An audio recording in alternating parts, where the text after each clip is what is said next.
হাদিউল রুবেল দ্বিতীয় যে প্রশ্ন করেছেন বেতের নামাজে দোয়া কুনুত না পড়ার ব্যাপারে।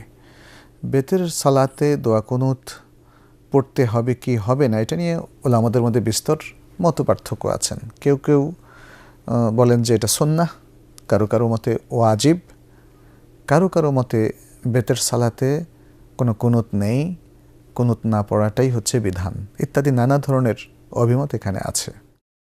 তবে বেতের সালাতে যে রাসূল সাল্লাল্লাহু আলাইহি সাল্লাম যে দুটো দোয়া শিখিয়ে দিয়েছেন কুনুত, এর যে কোনো একটি পড়াটা এটা মুস্তাহাব, এটা পড়া যেতে পারে। কোনো কারণে যদি সেটা মিস হয় তাহলে তার বেতের সালাত হয়ে যাবে, এটাই হচ্ছে সবচেয়ে বিশুদ্ধতম অভিমত। এবং এই মতটির পক্ষে মত ব্যক্ত করেছেন শাইখুল ইসলাম ইবনু তাইমিয়া রাহিমাহুল্লাহ।